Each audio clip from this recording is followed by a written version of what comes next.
Muy buenas tardes, estimados y estimadas estudiantes de diseño de videojuegos uno. Soy el profe Marcelo y esta es la clase 8 de la materia. En esta clase vamos a ver otros documentos de diseño. Como ya veníamos viendo en clases anteriores, buen día, buenas tardes. A ver, alguien más está llegando, lo admitimos. Como ya vimos en clases anteriores, para la etapa de diseño de videojuegos hace falta muchas veces un equipo multidisciplinario, porque no solamente necesitamos a los programadores, a los técnicos, sino que también necesitamos artistas, ¿no? Artistas dibujantes, artistas que escriban, que hagan música. Y aparte de los artistas y de los técnicos, también vamos a necesitar a gente que piense en el negocio, que piense cómo generar ingresos y que conozca. O sea, no solamente que piense, más bien estamos hablando de gente que sea capaz, que tenga la competencia de poder implementar estrategias para generar ingresos, o sea, para monetizar nuestro videojuego. Que hoy en día hay, pero muchísimas metodologías y muchísimas herramientas que hay a mano. Y cada vez más la monetización va tomando también un papel fundamental dentro de lo que es el diseño ya del videojuego. Hay que tomar en cuenta también la monetización y cuáles son los caminos, cuáles son las alternativas que se va a tomar para ir generando ingresos a través del videojuego. Bueno, como les comentaba, en plataformas ya tienen el documento que ahora lo voy a compartir para que empecemos a desarrollar el tema de hoy. Bueno, ¿alguien quiere hacer alguna pregunta antes de empezar? ¿Alguien tiene alguna consulta?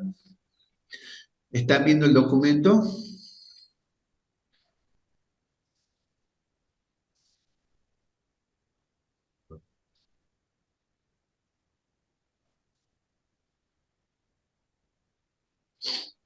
Sí,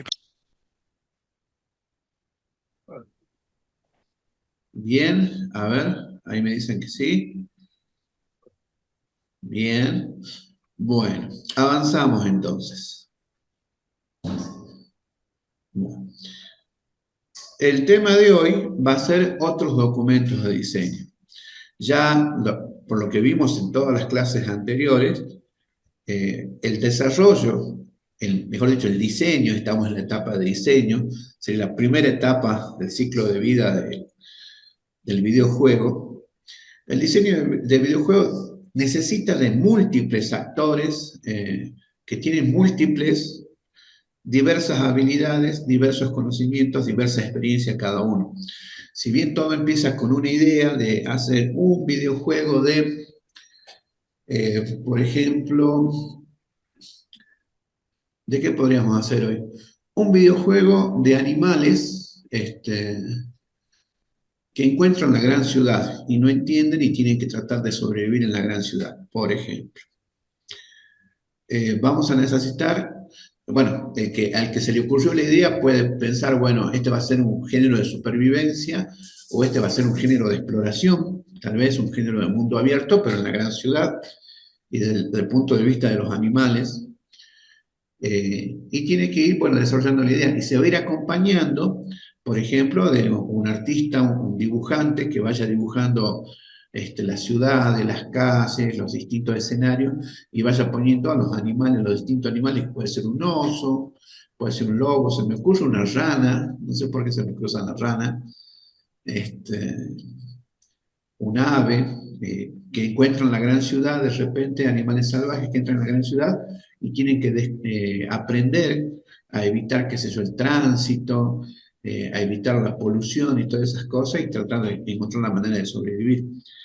Entonces, alguien que dibuje eso, después los expertos en sonidos que van a ir a buscar los sonidos de ciudad, los autos, la gente que camina, y depende de la hora que sea en la ciudad, vieron que a medida que pasa el tiempo, a la mañana temprano hay unos sonidos, a media mañana hay otro, al mediodía hay otros sonidos, a la tarde cuando la gente sale del trabajo hay otro sonido, a la noche la ciudad está mucho más quieta. Eh, También alguien que componga música, tal vez un escritor, alguien que escriba. Por eso es un equipo indie, si es un proyecto de gente que está iniciando, que no tiene muchos recursos, quizá el equipo sea reducido y una persona tenga que hacer varios de esos roles. Pero si tienen la suerte por ahí de trabajar en una empresa mediana o grande, van a ver que muchas de las funciones están especializadas y hay roles específicos para cada uno de estos. Está el tema también cómo monetizamos, cómo generamos ingresos a través del juego.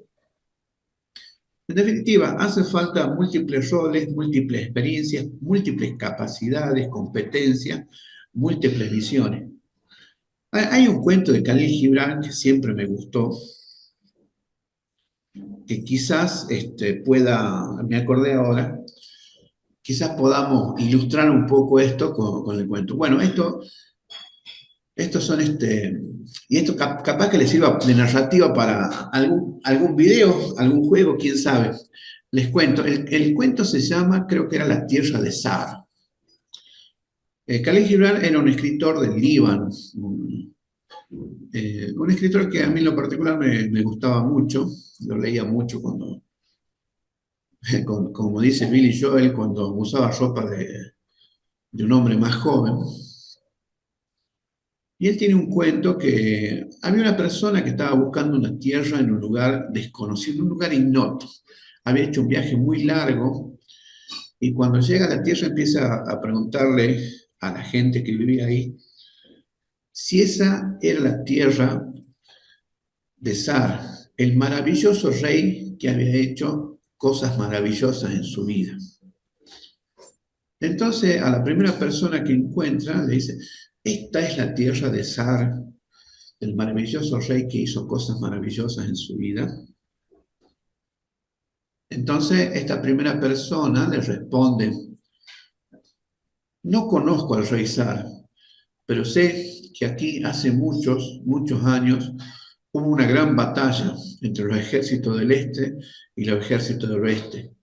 Fue larga y feroz, y al final los dos bandos se retiraron sin ninguna victoria.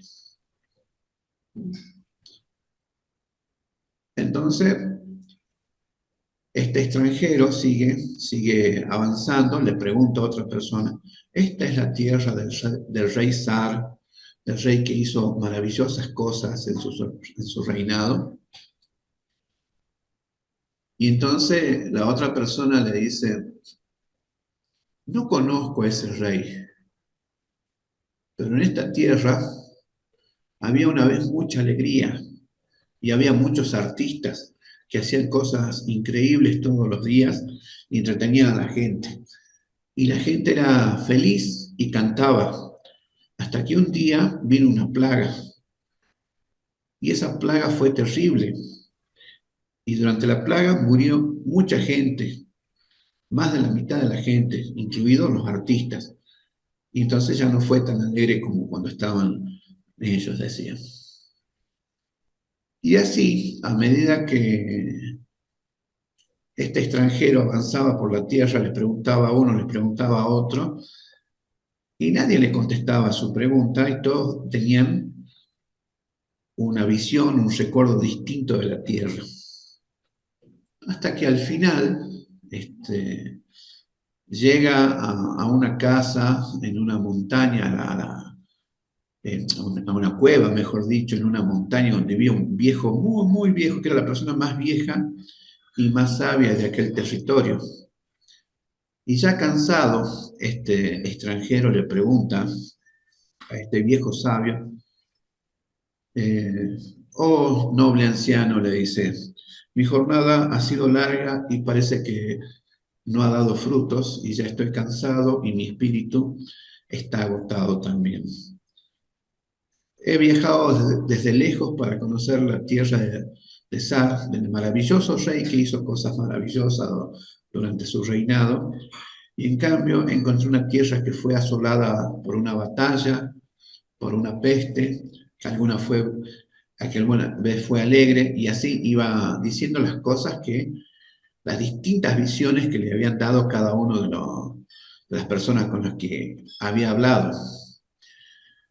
Y entonces dice, ¿podrías decirme tú, noble anciano, si estoy cerca de la tierra o está en otro lado? Entonces el anciano lo mira y empieza a hablar despacio y le dice, viajero, esta tierra alguna vez fue alegre hasta que vino una plaga. Y en esta tierra se libró una batalla cruenta como la que describe. Y en esta tierra alguna vez hubo un rey que hizo cosas maravillosas. Esta es la tierra de Sar. Entonces por ahí nuestro videojuego también va a ser eso, va a ser la tierra de Sar. Porque todos vamos a tener una visión distinta de lo que es el videojuego, cada uno desde su espacio. El programador, desde el punto de vista del programador, va a haber una serie de códigos, una serie de cosas que puede hacer la máquina, cómo renderizar las imágenes o cómo mejorar el manejo de los controles, cómo optimizar las rutinas que más se repiten. Por ahí los artistas van a ver combinaciones de luz, de imagen, de sombras. Eh, la gente que se encargue de monetizar va a ver oportunidades para ver cómo podemos monetizar este videojuego. Y por eso es que yo siempre les digo, recuerden el principio holístico, el principio de sistemas. El todo es más que la suma de las partes. ¿Sí? Así que, bueno, vamos a ver. Espero no haberlos aburrido mucho con esta historia. Una pequeña introducción al documento de hoy, donde vamos a ver otros documentos de diseño que ya habíamos visto nosotros, que era el GDD, el Game Design Document, o documento de diseño del juego, el Pitch Document, que era el documento de presentación. ¿Qué otro vimos? La Biblia, cuando en la clase anterior les presenté por ahí había una Biblia del videojuego que era todo lo que tenía, ¿no es cierto?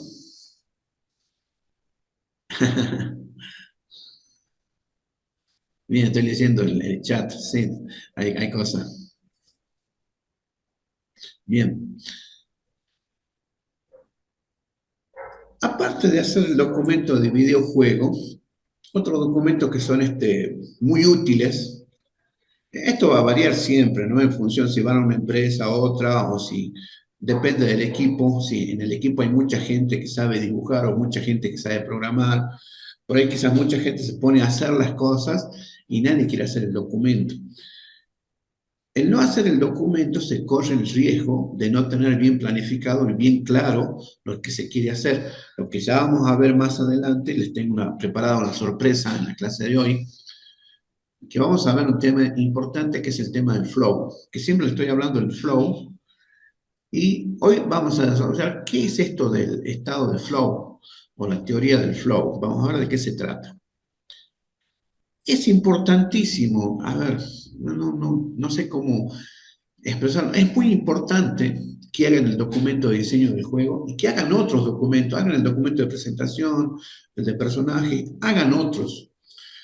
Porque todo esto les va a servir después como guía durante el proceso de desarrollo. Estamos en la etapa de diseño, entonces hay que diseñar, hay que definir todo. Y en la etapa de desarrollo, bueno, ya lo concretamos. Ya hacemos los niveles, ya creamos el personaje, ya lo animamos, etcétera, etcétera. Pero hay que tener muy en claro qué es lo que hay que hacer y para eso hay que hacer el documento de diseño. También les había comentado que el documento de diseño era un documento vivo, era un documento que se modificaba, que está sujeto a revisiones y a cambios. Si bien tenemos una etapa de diseño donde nosotros decimos, bueno, diseñamos esto y esto cuesta más o menos tanto, se hace un presupuesto, se busca la financiación o uno por sus propios medios consigue los recursos, pero de una u otra manera, al ser un recurso es limitado, es valioso y hay que usarlo, y hay que saber usarlo para no generar pérdidas, justamente. Entonces, cuando uno tiene un documento de diseño bien hecho, es más fácil llevar adelante un proyecto. Hacer un videojuego es algo maravilloso, necesita mucha disciplina, necesita mucha capacidad, necesita mucha constancia. Y si tenemos una buena guía, siempre vamos a ver a dónde estamos yendo. Y si no tenemos una buena guía, muchas veces vamos a estar perdidos. Por eso es importante el documento de diseño de videojuego y todos los documentos que lo acompañan. Bueno, uno de los documentos que más aparecen complementando es el documento de diseño de personajes. Recuerden que el personaje principal, bueno, habría que poner todo en el documento de diseño, hay un apartado que es justamente para el personaje principal. Pero también es muy común que una vez que ya se ha dado el ok, que ya tenemos, que ya nos han dicho sí, nos van a financiar o que vemos cómo vamos a hacer para autofinanciarnos nosotros, entonces empezamos a hacer el diseño de los personajes y de todas las cosas, o sea, no solamente el personaje principal, sino también de los enemigos o de los personajes no jugables también, de las distintas escenas también, de todo lo que va a aparecer en el videojuego. Y muchas veces, sí, se hace en un documento aparte, o se junta todo en la Biblia del videojuego, que la Biblia es el documento inmenso, monstruoso, que tiene absolutamente todo, que se va llenando con esto. Lo que pasa es que, como les había dicho, este es un trabajo multidisciplinario y si hay varias personas trabajando, entonces algunos se van a dedicar al aspecto visual del personaje, otros se van a dedicar a buscar sonido, otros se van a poner a pensar, a buscar las alternativas para monetizar el videojuego. Entonces, por eso es que van a ser documentos distintos muchas veces, y de hecho lo es. Entonces, bueno, acá, esto más o menos ya lo habíamos dicho, el documento de diseño de personajes es una parte fundamental en el desarrollo de un videojuego porque establece las características, apariencia. ¿Sí? ¿Alguien quiere decir algo? ¿Sí? Gobierno, A ver, que el Gabriel. calor que se genera dentro de las casas por la calefacción no se vaya para afuera. Bueno, ¿verdad? ¿Qué opinan? De esta forma se aplica la insulación. No te entiendo, no te entiendo. ¿Puedes hablar un poco más despacio, o sea, más lento? Pero no te entendí nada. Perdón.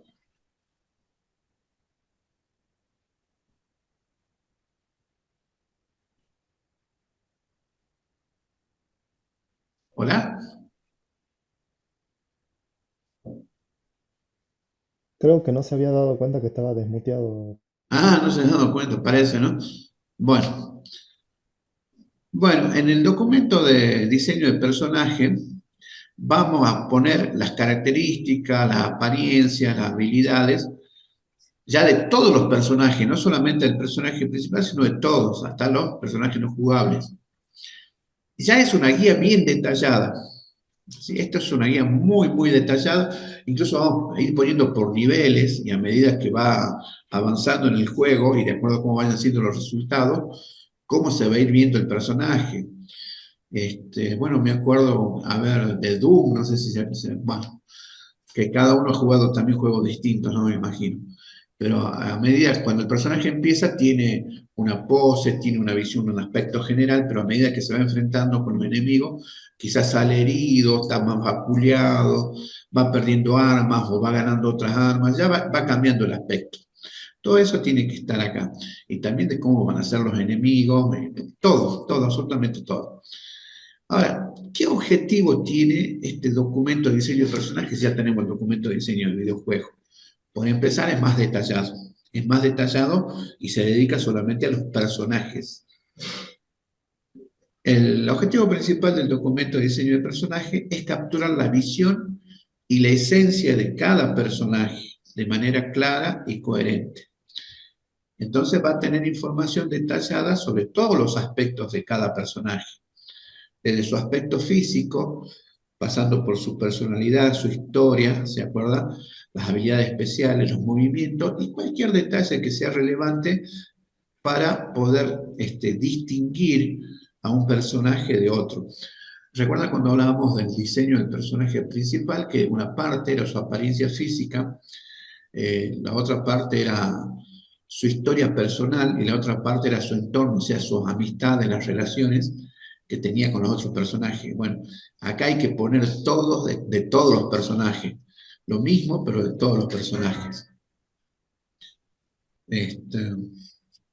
No solamente lo describimos físicamente, como dice acá, su altura, peso, color de ojos, de pelo, de piel, la vestimenta, los accesorios, las armas, los vehículos, todos los objetos que use, que lo hagan distintivo, insignias, coronas, uniformes, aspectos más específicos como cicatrices, tatuajes, eso me está volviendo a cicatrices y tatuajes. ¿Se acuerdan cómo es God of War? El Kratos, la pintura, bueno, los tatuajes que tiene. Todos estos detalles van a ayudar a los artistas gráficos a crear el aspecto visual del personaje de acuerdo con la visión del diseñador. A ver, les recuerdo, por ahí, esto lo va a escribir el que diseña, el que se imagina el videojuego. Si es mi caso, yo no soy buen dibujante, entonces voy a tener que escribir todo. Entonces imagínense, describiendo la descripción de Kratos. Un guerrero imponente, musculoso, que tiene tatuajes, que tiene pinturas de guerra, tipo nórdico.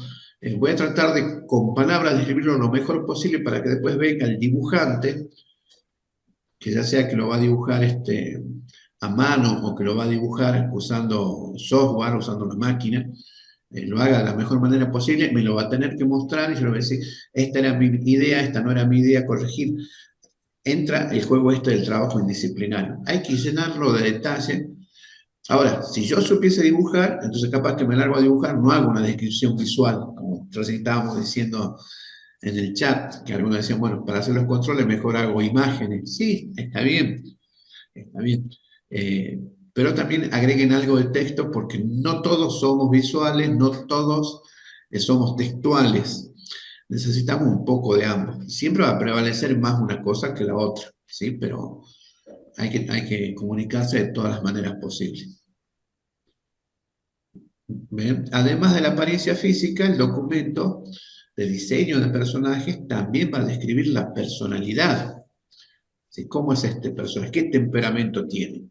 ¿Es iracundo, es violento, es apacible, está buscando venganza o tiene otro fin que lo motiva? ¿Qué motiva a este personaje?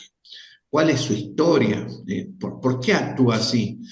¿Se acuerdan que la narrativa cada vez toma mayor relevancia dentro del videojuego porque se ha aprendido que un juego con buena mecánica, con una buena narrativa, logra una mayor inmersión, un mayor engagement, que le llama un mayor compromiso del jugador con la historia que se está llevando adelante? Entonces hace que naturalmente el jugador quiera seguir avanzando con el juego. Hay que incluir detalles sobre su historia de fondo, sus motivaciones, sus miedos, fortalezas y debilidades. Todo esto es importante para los escritores, ¿sí? Los que van a escribir el guión de la historia, de las escenas, de los escenarios, de los niveles, de las misiones que va a tener el videojuego. Porque hay que desarrollar toda una trama, primero la historia, que tiene que tener todo, ya sea una historia lineal o que sea una historia que se ramifica, tiene que ser coherente. Los diálogos, las interacciones con los personajes, todo tiene que tener un sentido. Y para que los actores de voz, que es también algo que se usaba, vieron Red Redemption 2, Red Dead Redemption 2, el actor de voz, bueno, tiene una historia fabulosa, la del actor de voz. Bueno, y hay muchos actores de voz que dan vida a los personajes y para que sean más convincentes, como dice. Bueno, y también hay que describir las habilidades especiales del personaje.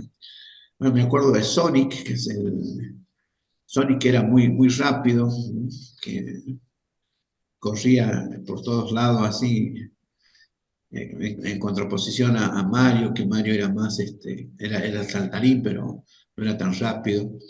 Bueno, dependiendo del género de videojuego, el personaje puede tener poderes mágicos, habilidades de combate, destrezas técnicas tal vez, o cualquier otra habilidad única que le distinga. Estas habilidades hay que describirlas en detalle y también incluyendo cómo se activan estas habilidades, qué efectos tienen y cómo van a interactuar con el entorno del juego. ¿Sí? El documento de diseño de personajes puede incluir bocetos y todo el arte que se ocurra, porque a medida que va avanzando, se va haciendo más estilizado. Ya hoy en día, claro, quizás empiece con las ideas escritas, pero luego pasamos a hacer, como muestro acá, empezaron con unas fotos, tal vez empezaron haciendo unos bocetos, y terminan haciendo la figura, esta se vendría a ser la figura de la derecha del personaje principal. Este es de la película, ¿cómo se llamaba? La película esta del robot ese que se inflaba, no me acuerdo, que ganó un Oscar.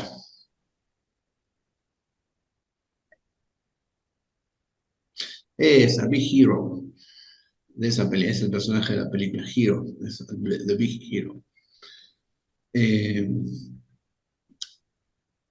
Vieron que antes, por ejemplo, en la década de los 80, cuando salió el juego Robocop y después salieron otros juegos, era que se hacía el videojuego de la película, y ahora se está dando al revés. Ahora se está haciendo la película del videojuego, bueno, la transmedia que se le llama, ¿no? Pero, bueno, hay toda una teoría, bueno, pero ese no es el tema de hoy. Sigamos.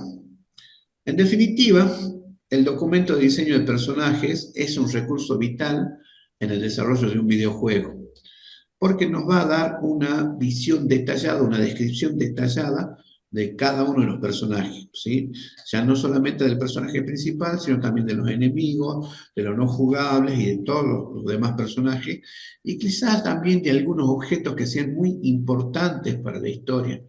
Por ejemplo, si estamos en una aventura de la búsqueda del Santo Grial, hay que describir más o menos cómo va a ser, mejor dicho, hay que describir con detalle cómo va a ser ese Santo Grial para que si el jugador lo encuentra, lo reconozca. ¿Sí? Eso también hay que ponerlo. Y establecer las pautas para su creación, para su desarrollo, para el equipo de desarrollo. Este documento va a garantizar que todos los miembros del equipo tengan una comprensión clara de cómo se van a ver y cómo se van a comportar los personajes en el juego, lo cual contribuye a la coherencia y la calidad del producto final. Bueno, ¿se entendió de qué se trata este documento de personaje? Después este documento de personaje se integra, de personajes en plural, ¿no? Se integra en lo que es la Biblia del juego, que ahí está todo, ¿no? ¿Alguna pregunta con respecto al documento de diseño de personajes?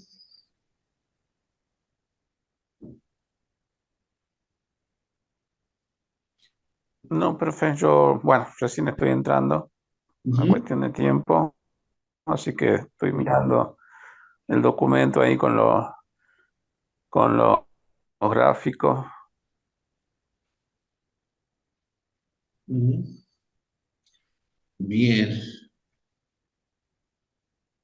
bien. ¿Alguien más? ¿Alguna pregunta? ¿Alguna inquietud?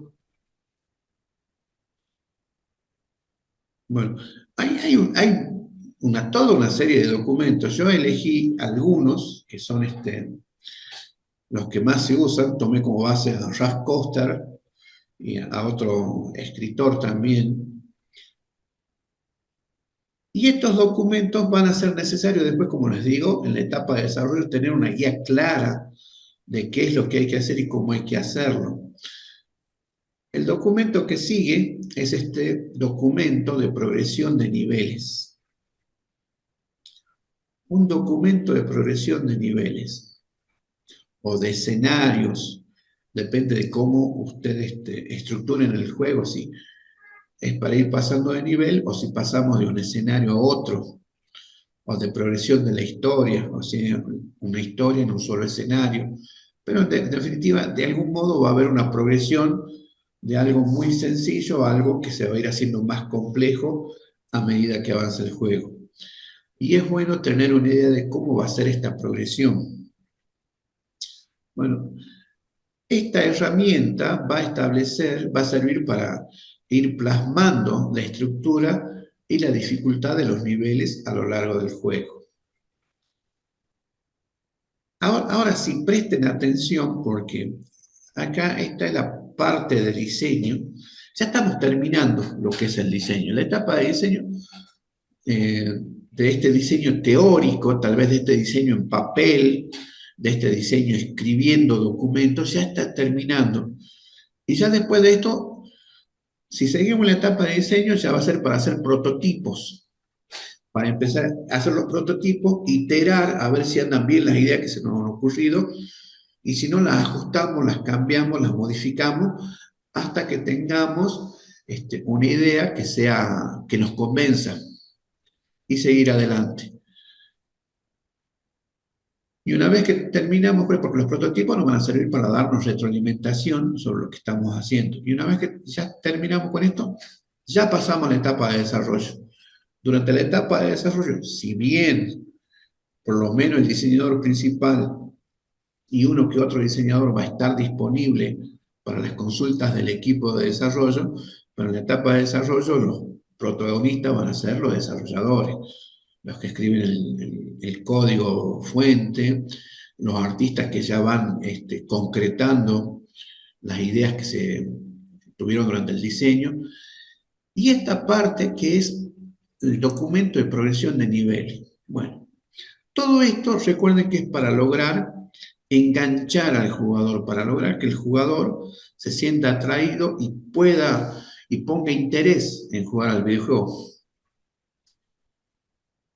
¿Qué es lo que nos dice cómo hay que hacer un documento de progresión de nivel? Lo primero, establecer los objetivos del juego. Antes de comenzar a diseñar los niveles, es fundamental tener muy en claro los objetivos del juego. ¿Qué tipo de experiencia se quiere ofrecer a los jugadores? ¿Cuál es la temática? ¿Cuál es la historia del juego?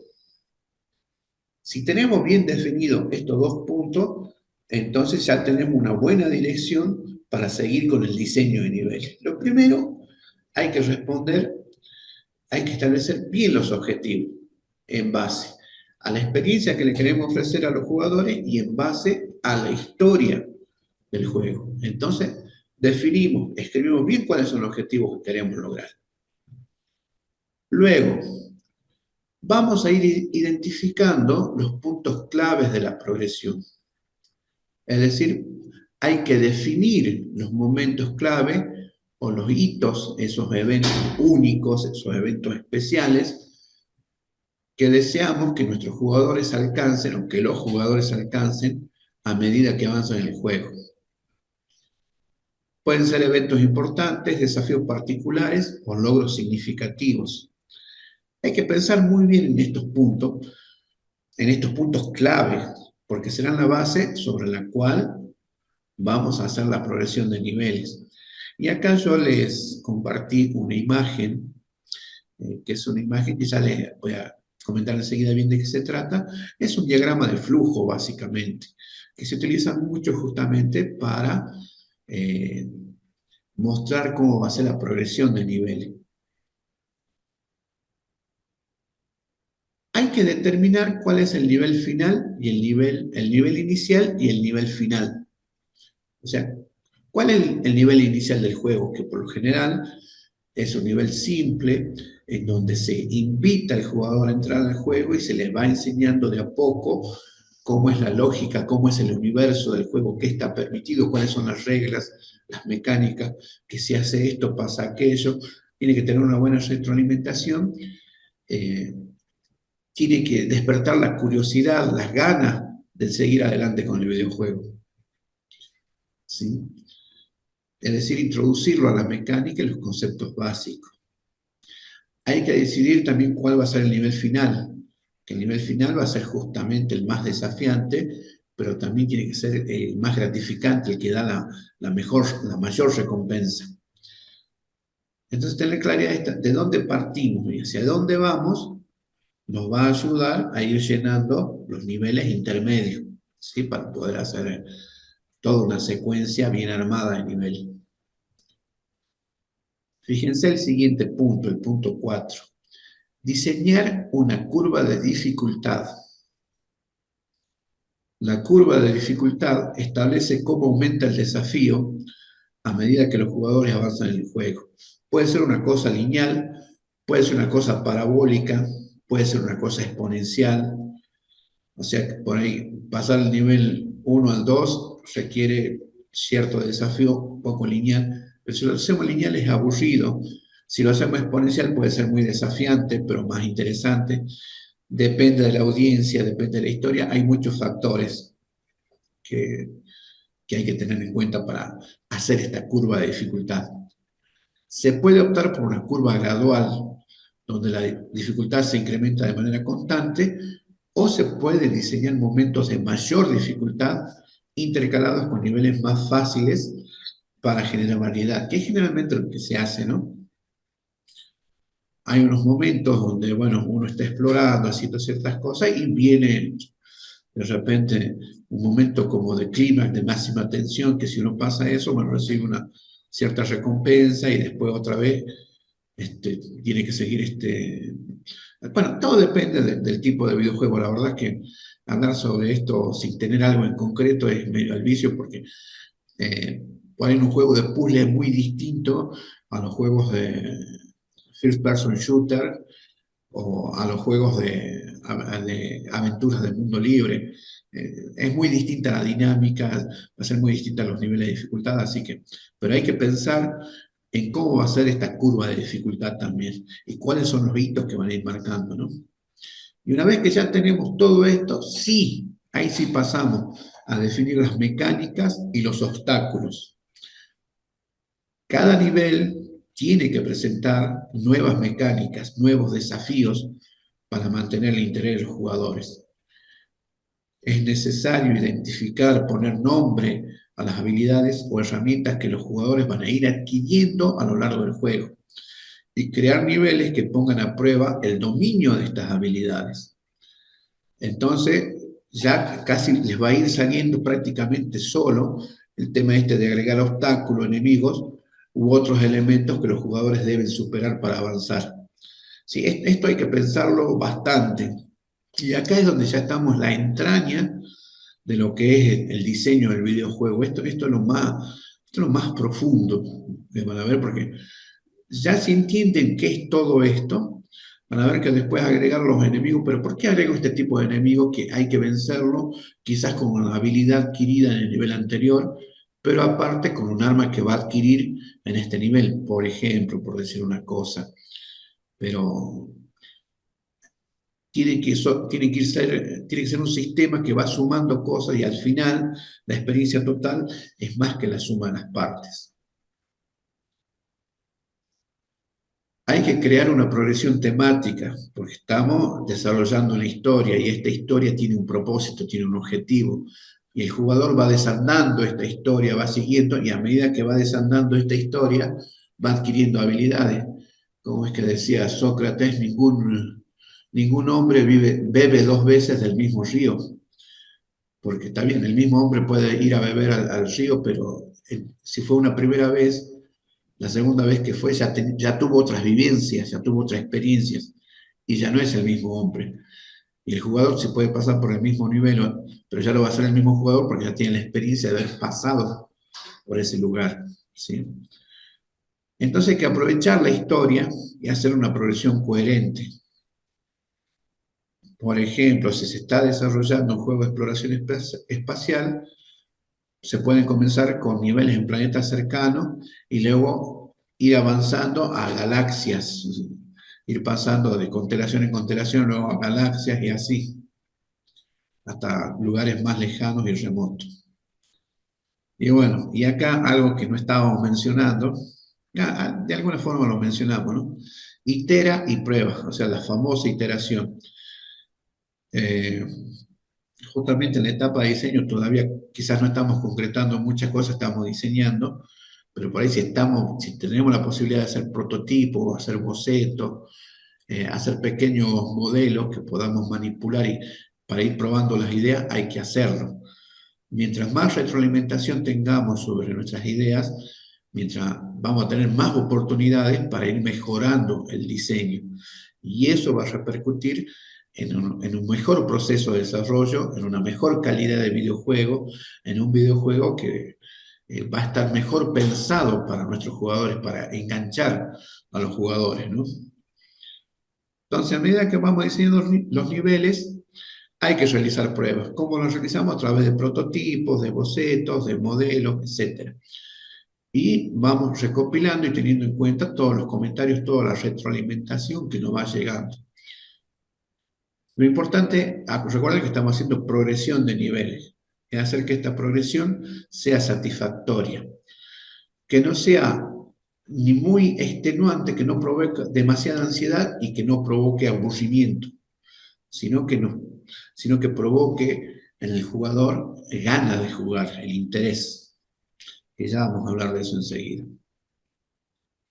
Bueno, este documento de progresión de niveles puede incluir diagramas, las descripciones detalladas de cada nivel, notas sobre la dificultad y cualquier otro elemento que ayude a transmitir la visión. Por ahora son todas visiones, ¿sí? Estamos en la etapa de diseño, estamos construyendo la visión de cada una de estas cosas. Bueno, a medida que avanzamos en el desarrollo del juego, ya contaba, ¿verdad? Es posible que se necesite realizar ajustes en la progresión de niveles para mantener un equilibrio adecuado y una experiencia gratificante para los jugadores. Fíjense qué importante que son entonces las primeras dos opciones. Establecer el objetivo del juego, qué tipo de experiencia queremos ofrecer y cuál es la temática o historia del juego.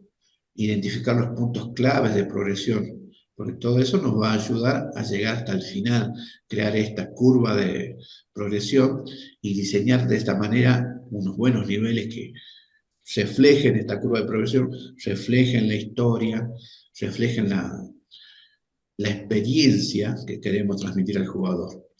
Bueno, este es un diagrama de flujo. Estos son símbolos que se usaban para codificar los famosos diagramas de flujo. Los círculos, uno es inicio, el otro es fin. Entonces acá empezamos y teníamos los rombos, son bifurcaciones, decisiones, ¿sí? Que tienen sí o no, la salida verdadero o falso. En este caso es bastante simple, ¿no? Fíjense. Si el puntaje está entre 1000 y 3000, entonces le damos el nivel 1. Ordenar el puntaje de forma ascendente y nos venimos por acá con el resto de los jugadores y mostrar en la lista. Si no, si el puntaje está entre 3000 y 8000, nivel 2, bueno, y así, en los distintos niveles. Esto es bastante sencillo, ¿no?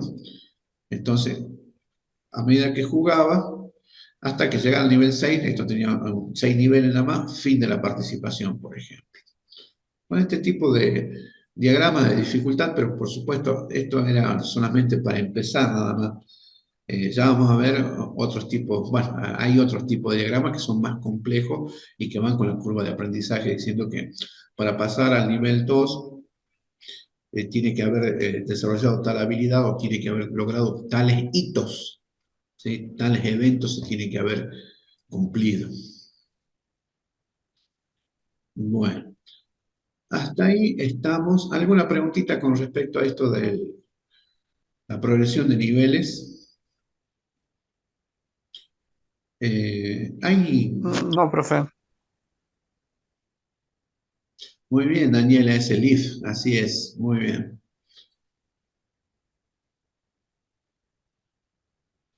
Bueno, acá como que vamos a hacer una especie de, ¿cómo es que decía Borges? Vamos a hacer una breve digresión que va a durar 4 horas y fracción. No es que nos vamos a salir del tema. Quiero explicarles en detalle lo que es el estado de flujo o de flow. ¿Qué es esto? Es una teoría relativamente nueva. Antes se hablaba esto de capturar al jugador, de enganchar al jugador, de seducir al jugador, se lo hablaba. Pero vino no hace mucho, fue en el 2016, sí, acá lo dice, ¿eh? Bueno, que es re difícil de pronunciar como es. Mihaly, era para Csikszentmihalyi, bueno, un psicólogo húngaro, introdujo el concepto de flow. En algún momento tomé clases de psicología social con gente que hace psicología social, que habla Pichon Rivière, que habla ¿cómo se llama el otro? Carl Rogers, que son los referentes de la psicología social.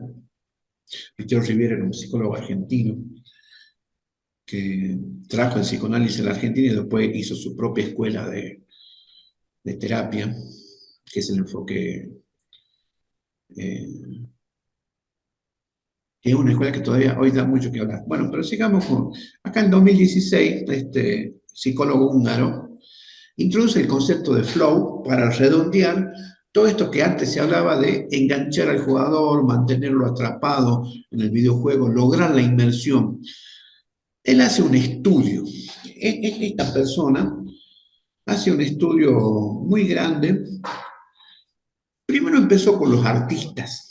Dice, ¿cómo es que los artistas logran absorberse tanto contemplando una obra y están horas y horas, parece inmóvil, impávido ahí frente de una obra? Pero, sin embargo, los tipos están con una vivencia tremenda. O sea, aparentemente no están en movimiento, están así, pero están absortos en la obra y después cuando salen de ese estado, te hablan de una experiencia impresionante que tuvieron. O no solamente contemplando una obra, escuchando una música, o por ahí a veces componiendo ellos mismos, o haciendo una escultura o pintando. Luego de ver esto con los artistas, pasó a la gente en general y vio que hay también gente que también logra ese estado especial con tareas que no tienen que ser artísticas.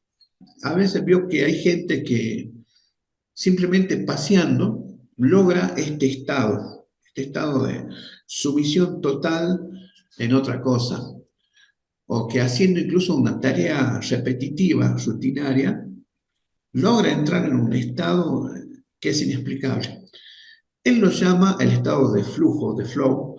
Él es un psicólogo que habla mucho del positivismo y habla mucho acerca de la felicidad, cómo se logra la felicidad. Eso es una de las tendencias de la escuela psicológica.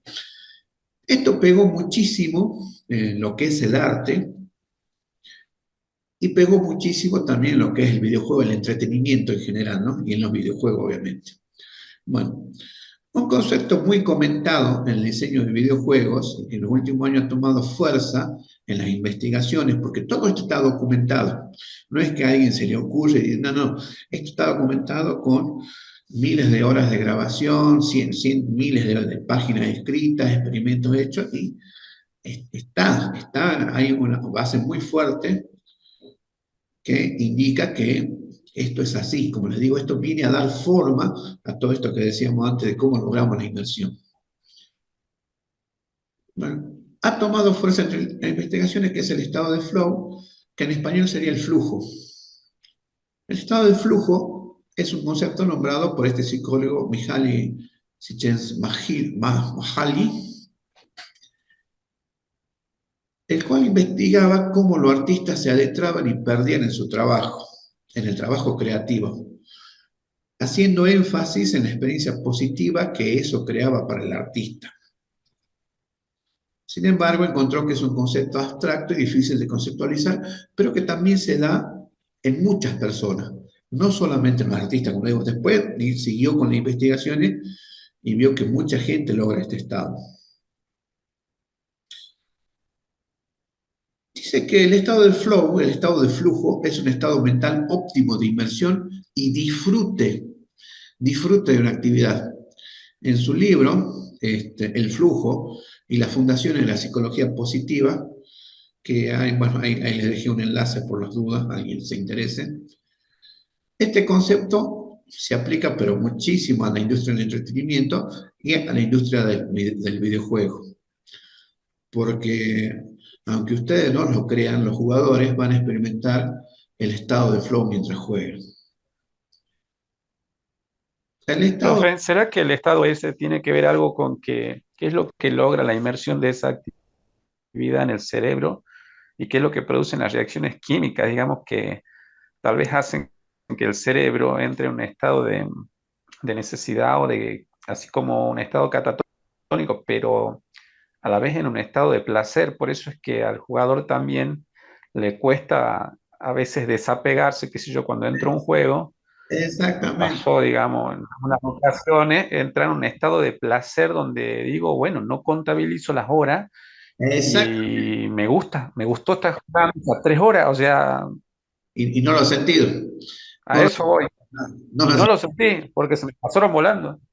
bueno, ya llegamos a ese punto, exactamente, ese es uno de los puntos. Vamos a ver, este hombre describe muy bien este estado.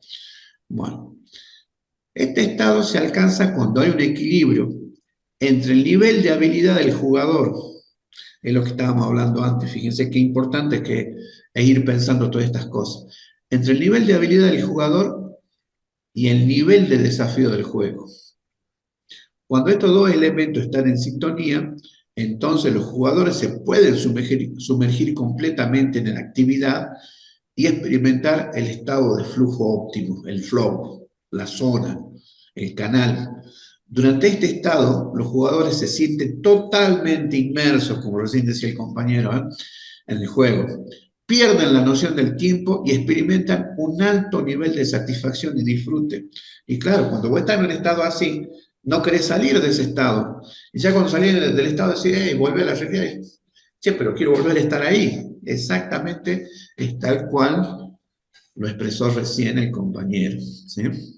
Pero vamos a ver, vamos a desarrollar más esta idea. Y durmiendo y se puede estar tanto tiempo. ¿Cómo que no va a estar 3 horas durmiendo? Sí, sí pasamos 3 horas durmiendo. Bueno, para que los jugadores alcancen el estado de flow, se deben cumplir ciertas condiciones. Bueno, de acá en más, yo lo modifiqué un poco al texto. Bueno, consulté varias fuentes, eh, porque este psicólogo búlgaro habla mucho de los artistas, de la actividad creativa, ¿no? Alguien me está entrando. Pero yo lo estoy, uy, tiene problemas para dormir, uy, qué bacana.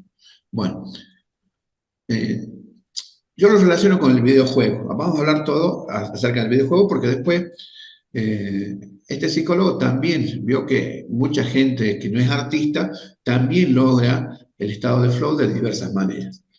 Bueno, entonces para que los jugadores alcancen el estado de flow, se deben cumplir estas condiciones. Son 4 condiciones y acá hay un gráfico que ya se lo voy a explicar. Claridad de metas y retroalimentación inmediata.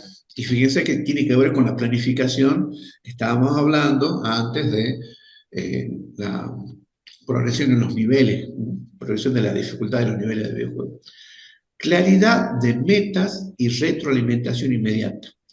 Los juegos tienen que establecer metas claras y también deben proporcionar una retroalimentación constante e inmediata sobre el progreso del jugador. Cada cosa que haga el jugador tiene que tener una retroalimentación. Si lo hizo bien, si lo hizo mal, más o menos anticipando si va a haber una recompensa o va a haber un castigo por las cosas que hace. Esto ayuda a mantener la concentración y también la sensación de control. Este punto que viene es difícil. Equilibrio entre habilidades y desafíos. Los juegos deben ofrecer desafíos adecuados al nivel de habilidad del jugador. Si el juego es demasiado fácil, genera aburrimiento. Por el otro lado, si es difícil, va a causar frustración. En el estado de flow, el jugador se enfrenta a desafíos que están en línea con sus habilidades, lo cual les va a permitir enfrentarlos con éxito y seguirse sintiendo desafiados. O sea, no tiene que ser ni muy fácil ni muy difícil. Tiene que estar a la altura de sus habilidades y hacer que se sientan desafiados. Fíjense cómo se va construyendo esa inmersión.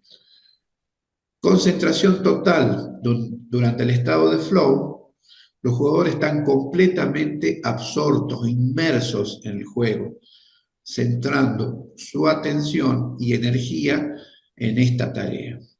Se produce una especie de emergencia, o sea, una mezcla entre el jugador y el juego, en donde la realidad externa ya pasa a segundo plano. O sea, lo único que interesa es seguir en el juego, es avanzar en el juego. La sensación de control, el último punto. Los jugadores en estado de flujo sienten que tienen control sobre la situación, se sienten capaces y competentes para enfrentar los desafíos que se les presentan, lo cual genera un sentimiento de autoconfianza y satisfacción. Y entonces ahora ya podemos entender de qué se tratan estos diagramas. Este diagrama está en el libro del psicólogo, está en inglés obviamente, conseguí el diagramita en castellano, es así como lo hizo el plano. Entonces, en los ejes pone, en el eje X pone las habilidades de cero, de poca habilidad, a mucha, infinita habilidad. ¿Sí? Y en el eje vertical pone el desafío. Entonces, en este juego de entre habilidad y desafío, él distingue 4 zonas. La zona A1, que es cuando, digamos, se inicia, porque vos cuando vas a iniciar una actividad, sobre todo un artista que inicia una actividad, no es forzado, es porque quiere, porque va a disfrutar de esa actividad. Pero entonces, al iniciar esa actividad, al iniciar una actividad creativa, pueden pasar 2 cosas. Puede resultar que se sienta un desafío, y que no sea capaz de cumplir ese desafío, entonces entra en la zona de ansiedad.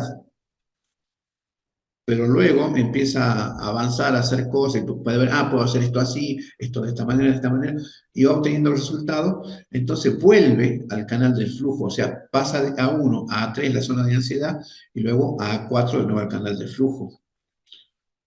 O puede ser que empiece la actividad placenteramente, y vea que está muy fácil lo que está por hacer. Entonces pasa a la zona A2, a la zona de aburrimiento. Pero luego puede ver que si va agregando otras cosas se va haciendo más complejo y va de nuevo como a la zona para arriba, a la 4, se siente el desafío y va al canal de flujo.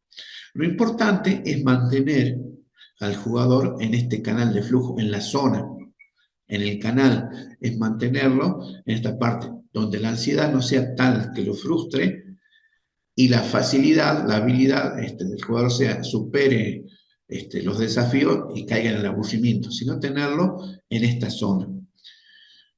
En lo particular, a mí me gusta mucho más este dibujo que es como 3D, del mismo concepto. Tenemos la habilidad y la complejidad. Y el canal de experiencia óptima, el fluir, el flujo.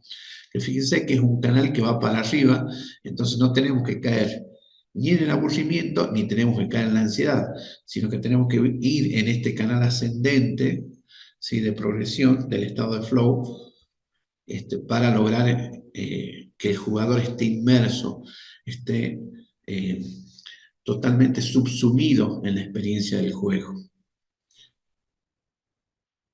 Como les digo, este psicólogo hizo muchas pruebas, está muy documentado, investigó con muchas personas, y no solamente estos que son estas cuatro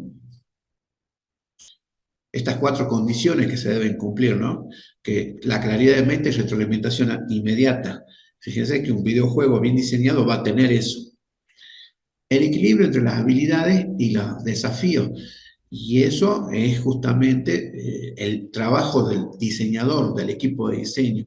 Diseñar los niveles y la progresión de niveles de tal manera de lograr este equilibrio, ¿sí? De no generar aburrimiento por la frustración, ni por la ansiedad, sino de tratar de mantenerlo en este canal ascendente de flujo. La concentración total, ¿sí? Lograr que los jugadores concentren toda su energía, su atención en el juego y no salir de ese mundo.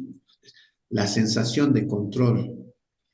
Fíjense que es importante que la sensación de control, porque mientras tengan la sensación de control y sientan que puedan influir en el desarrollo del videojuego, el jugador va a seguir participando. Este estado de flujo es un objetivo deseado, buscado por los desarrolladores y también buscado por los jugadores, por eso lo juegan, ¿sí? Los desarrolladores buscan crear experiencias de juego que propicien este estado. Recuerdan lo que dice Tracy Fullerton, lo que dice Adams, es crear experiencias en el jugador, ¿sí? Mientras que los jugadores buscan juegos que les brinden desafíos adecuados y esa sensación de fluidez, ¿sí? Es esa sensación única, que acá se le llama fluidez. Cuando se logra el estado de flow, los videojuegos pueden brindar una experiencia gratificante y envolvente, permitiendo a los jugadores sumergirse en mundos virtuales y disfrutar, pero plenamente, de la actividad lúdica. Luego, esto me pareció muy relevante, y esto fue complicado de hacer, les digo, chicos, ¿no? Porque eh, el psicólogo habla en otros términos, los términos más clínicos. Y en definitiva yo tomé prestado, hay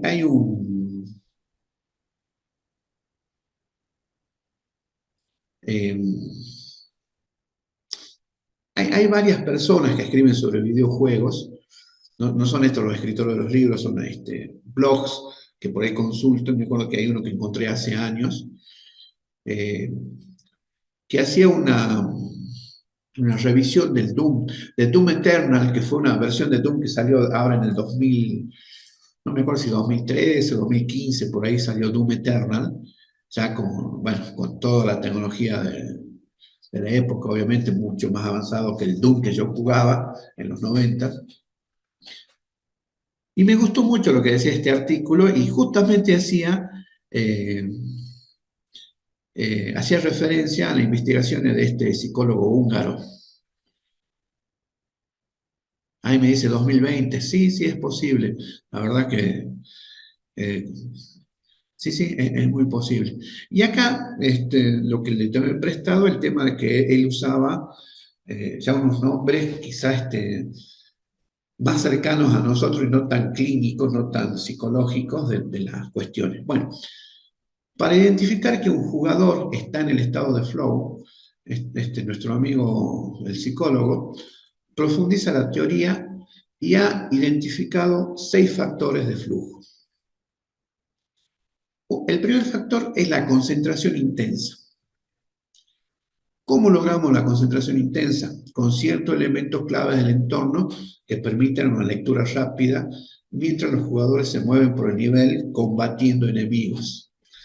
Por otro lado, la atención del jugador se enfoca en la toma de decisiones, como por ejemplo cómo eliminar a los enemigos de la manera más eficiente. Esto ayuda a la ambientación, esto ayuda a la interfaz gráfica. Si tenemos una barra de salud del personaje principal y tenemos la barra de salud de los enemigos, sabemos que, qué sé yo, aquellos enemigos que están a la derecha tienen menos vida que estos que tengo al centro, y bueno, yo puedo tomar decisiones en base a eso. O sea, ya leyendo fácilmente, con la lectura rápida, fíjense la retroalimentación que decíamos, me permite concentrarme más. O sea, estoy adentrándome como jugador cada vez más en el videojuego. Sentir el desafío de enfrentarlo. A ver, ahí tenemos algún micrófono que está habilitado. Bueno. Entonces, sentir el desafío y enfrentarlo. Recordemos que los videojuegos utilizan el mecanismo de retroalimentación constantemente, varias veces por segundo. Esto ayuda al jugador a estar consciente del nivel del desafío. La retroalimentación es fundamental para el cambio de táctica en tiempo real y la gestión de recursos. Si hay muchos enemigos atacando en un momento dado, acá está lo de la barra de salud en tiempo real para cada demonio y para el personaje principal, para cada enemigo. Esto se conecta de nuevo con el diseño en que todos los combates sean de ritmo rápido. Claro, hablaba de Doom, pero depende, también se adapta a cada videojuego, ¿no? A cada estilo de videojuego. Los proyectiles de los enemigos son rápidos y atraviesan los niveles de forma rápida y precisa, pero para igualar la velocidad del jugador.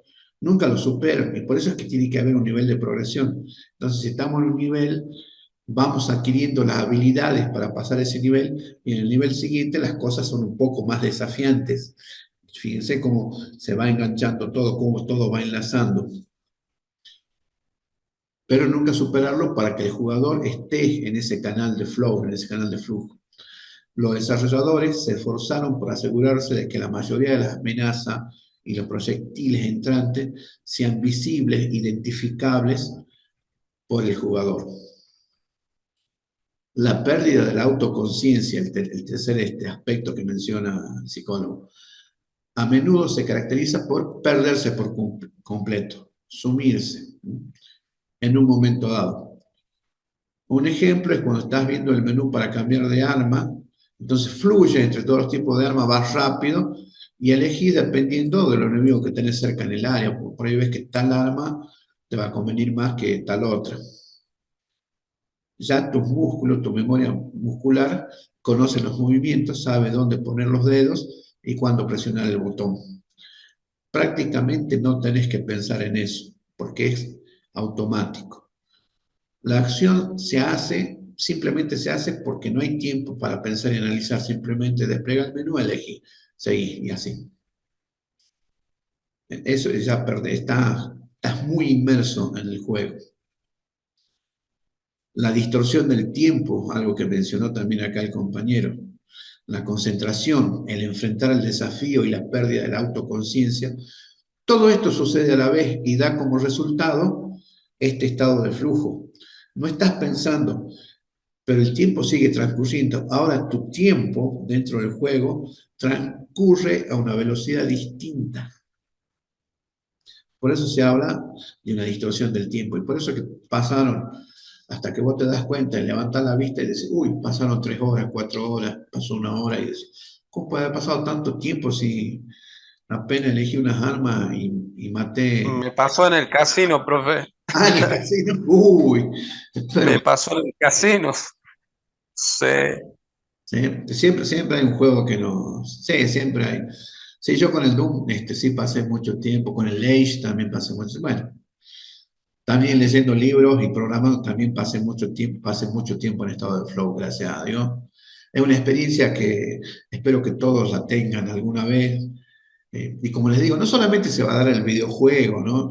Se da cuando uno programa, se da cuando uno dibuja, cuando uno está editando sonido, cuando uno hace música, se da de diferentes maneras. Pero bueno, ahora por lo que estamos aprendiendo diseño de videojuegos, vamos a hablar mucho de esto aplicado al diseño de videojuegos.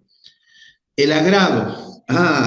Porque uno puede tener todo este tipo de experiencia, pero en los videojuegos que justamente nos dan satisfacción, nos agradan.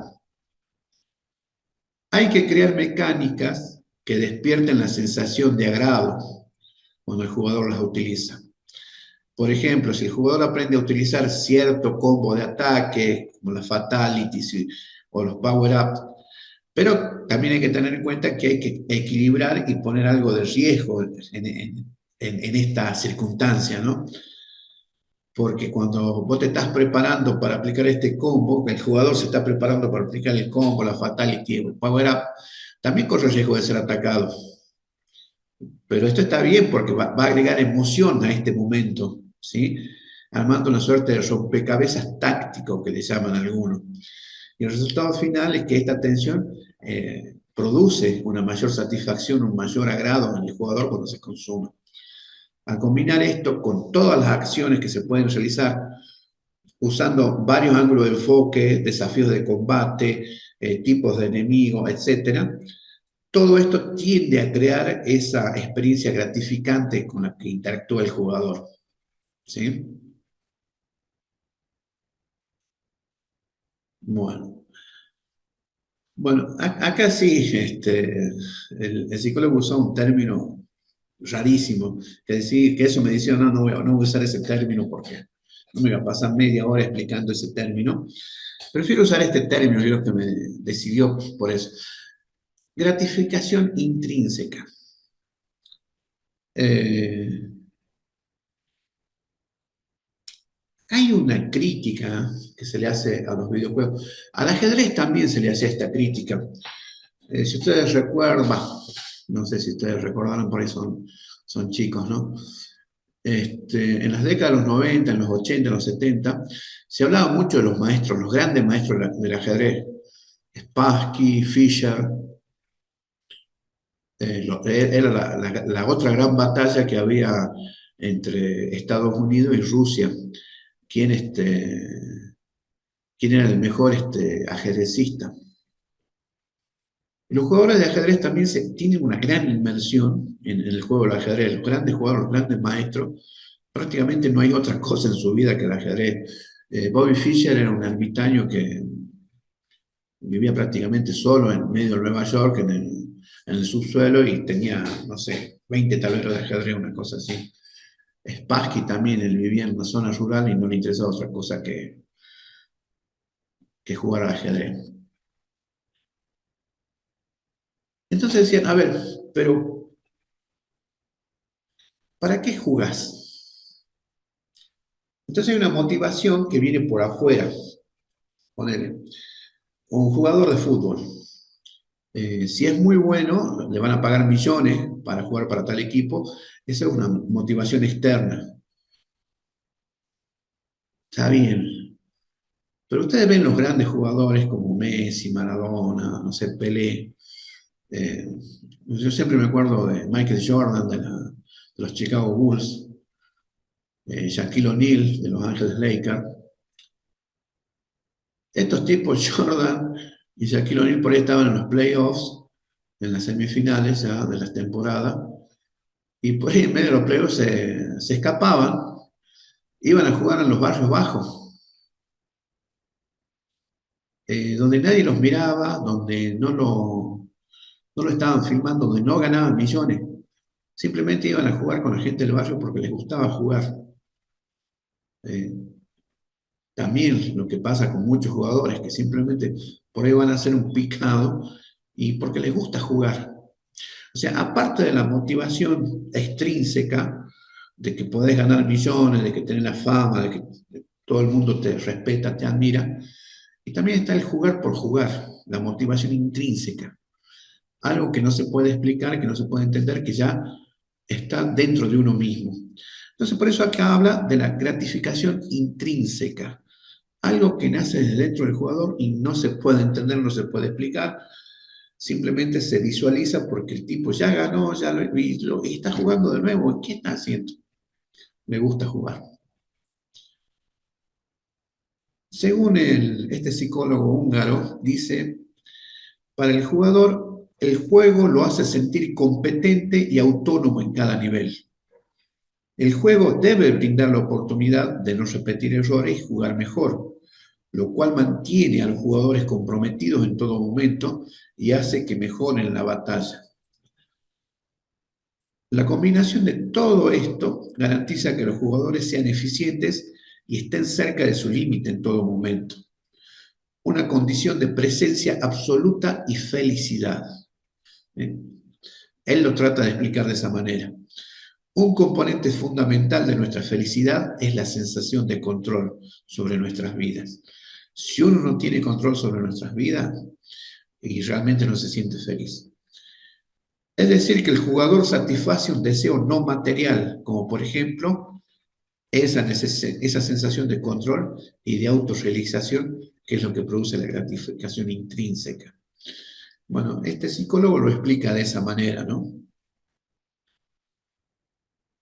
Entonces, esto, recordemos, estas 6 premisas, nos servían para identificar cuándo un jugador había alcanzado el estado de flujo.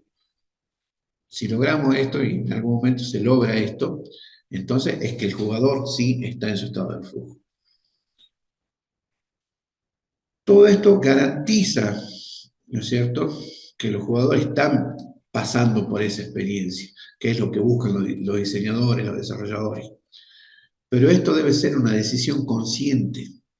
Por eso es que se planifica, se diseña, por eso es que hacemos iteración, ponemos a prueba el prototipo, aceptamos las críticas, las devoluciones que nos hagan, y por ahí aunque nos cueste, y vamos a tener que modificar algunas cosas, y bueno, hay que modificarlas porque hay que hacer un juego mejor, hay que presentar algo mejor al jugador, ¿no? Ellos quieren que los jugadores entren en el estado de flow específicamente desafiándose a sí mismos a usar diferentes armas y cambiando constantemente la forma en que están jugando, ¿sí? No a hacer algo repetitivo. O sea que el desarrollador, incluso los mismos jugadores, no quieren tener un gran arma de Wunderwaffe, el arma maravillosa, que destruya todo por completo, ¿sí? El juego debe estar diseñado a empujar a los jugadores a buscar más, a exigirse al límite, a encontrar qué armas funcionan mejor en los diferentes adversarios, qué tácticas, qué métodos funcionan mejor en los diferentes escenarios. Independientemente, claro, el mismo juego recomienda un enfoque agresivo. Acá está hablando de Doom. Carpenter era el que hacía, ahí está. Carpenter era el que hacía el análisis este de Doom Eternal. Y Carpenter también es un sociólogo, no sé si es psicólogo también, que habla mucho de los videojuegos. ¿Sí? Entonces, fíjense que es una cuestión muy delicada. Eh, Kobe Bryant, Capa Blanca, Kasparov que estaba contra la Big Blue, bueno, que siempre decía algo, ¿no? Sí, se hace por amor al arte, eso es lo que decíamos antes. Ahora le llamamos estado de flow.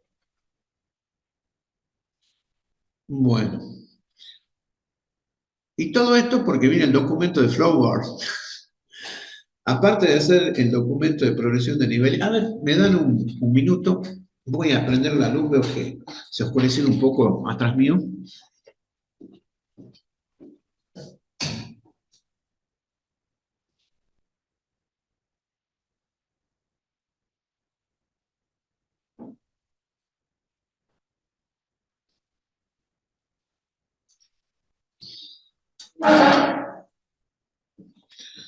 Bien, ahora sí, un poco más de luz. Bueno, está lo que se llama también el documento de Flowboard, o el tablero de flujo, o el diagrama de flujo. Y el documento de Flowboard, justamente, es un documento que nos va a ayudar a diseñar cómo el jugador va a alcanzar este estado de flujo y cómo mantenerlo ahí. Esto ya se usa en el cine, ya se usa en el teatro también, en el entretenimiento visual se viene usando. Ellos por ahí creo que lo llaman de otra manera, diagrama de tensión dramática, si me acuerdo bien. Ellos hacen un diagrama eh, también con el eje X, con el eje Y, y van haciendo una curva, ¿no? Que acá está el tiempo y acá está el dramatismo. Entonces van contando una historia que empieza con muy poco drama, después va subiendo el drama, baja, y hasta que llegan al clima, que el desenlace y todo eso. Es algo medio sencillo. Pero últimamente se han dado cuenta que, últimamente estamos hablando de hace un par de décadas, que ese diagrama simple no era tan satisfactorio porque las historias también para el cine se han ido haciendo cada vez más complejas, ¿no? Entonces empezaron a usar otro tipo, ya con los storyboards, nomás ya se dan cuenta que pueden hacer algo mucho más complejo. Entonces, cuando vino este psicólogo, este documento de Flowboard, la programación, también se vio, pero esto es mucho mejor. Y esto es lo que nos permite ir modelando situaciones, ir modelando eh, todas estas cosas que van a llevar al estado, a la zona de flujo, al canal de flujo. Entonces esta herramienta va a servir para visualizar y organizar el flujo de juego, la estructura de niveles, la progresión del jugador. Y acá hay una guía básica, unos pequeños consejos, ¿no? Definir los elementos del Flowboard. Antes de comenzar a crear el documento, hay que establecer cuáles son los elementos que se van a incluir, porque hay muchos elementos que se pueden incluir, pero hay que ver cuáles son los que efectivamente, los que realmente vamos a modificar, vamos a utilizar, vamos a diseñar y a utilizar a medida que vayan pasando los niveles y que vaya desarrollándose la historia. ¿Sí? Nos vamos a concentrar por ahí en no muchos, 3, 4, 5, hasta 7 cosas que vamos a ir nosotros dosificando, que vamos a ir integrando de a poco para lograr este efecto, ¿no? Eso hay que elegirlo, eso como diseñador tenemos que elegir y tenemos que tener constante control de estas 4, 5, 6, 7 cosas. Ya más cosas se nos van a ir de las manos. Esto puede variar dependiendo del tipo de juego, pero algunos elementos comunes incluyen niveles, objetivos, eventos clave, elementos de jugabilidad, transiciones, recompensas y obviamente los castigos. Una vez que tenemos definidos estos elementos, vamos a crear una grilla o diagrama. Hacemos una tabla, en definitiva hacemos una tabla, un cuadro. Lo mejor es utilizar una hoja de papel grande, un pizarrón o un software que nos simule un pizarrón, una pizarra, para crear una grilla o diagrama en el que se pueda organizar visualmente el flujo del juego. Se puede dividir la grilla en filas para representar los niveles, ¿sí? Las filas son horizontales, y columnas para mostrar los diferentes elementos y eventos del juego. Identificamos los niveles, ¿sí? Hay que enumerarlos, darles nombre, ponerle un código o algo. En la parte superior de la grilla se pueden utilizar números, nombres, cualquier identificador para cada nivel. Esto te ayuda a mantener una visión general de la estructura de niveles, ¿sí? Agregar eventos clave y elementos de jugabilidad. A lo largo de cada fila, de cada nivel, agregamos elementos clave y elementos de jugabilidad que se desean incluir. Recuerden que tiene que haber una progresión en la dificultad de los niveles, pero a medida que se hace más difícil, también tenemos que irle dando también más recursos, mejores recursos al jugador. Esto pueden ser momentos importantes, desafíos, rompecabezas, encuentros con personajes, obstáculos, los power-ups, entre otros. Todo lo que se les ocurre. También se puede representar cada evento o elemento con símbolos o iconos para hacerlo más visual. En lo que decíamos, una imagen vale más que 1000 palabras. Bueno, también acá podemos usar símbolos o gráficos para reemplazar una explicación. Hay que conectar los eventos y elementos, ¿sí? O sea, vamos a utilizar flecha o línea para conectar los eventos y los elementos en el orden que van a ir sucediendo dentro del juego. Entonces esto nos va a permitir visualizar cómo el jugador va a progresar a través de los niveles y cómo se relacionan los diferentes elementos del juego. Definimos objetivos y recompensas. Hay que agregar la información sobre los objetivos que los jugadores deben alcanzar en cada nivel y las recompensas que recibirán al completarlos. Hay que incluir descripciones breves o símbolos que representen los objetivos y las recompensas, que son moneditas de oro, las estrellas de experiencia, etcétera, lo que se les ocurra. Recuerden que hay que ser creativos, por ahí podemos usar las cosas que ya están, pero también dar un giro, presentar algo nuevo también es muy atrayente, ¿no? Añadir notas y detalles. Al diagrama este que estamos haciendo se le pueden agregar notas. Podemos usar notas adhesivas si es físico, las post-it, o un espacio para comentarios o descripciones breves en cada evento o elemento para proporcionar detalles adicionales. Por ejemplo, si usan un software, yo uso mucho la metodología Kanban, hay mucho software para Kanban, que es una pizarra que uno lo puede armar como uno quiera, que es en base a tarjetas, y las tarjetas esas permiten justamente agregar de todo, documentos, notas, eh, imágenes, audio, bueno, es muy completo, es muy bueno para seguir un proyecto, ¿no? Entonces, notas para cada evento, elementos para proporcionar detalles adicionales, como la información sobre mecánica específica, las nuevas, cambio en la dificultad, entre otros. Y por último, la iteración, revisar y ajustar, ¿sí? O sea, iterar.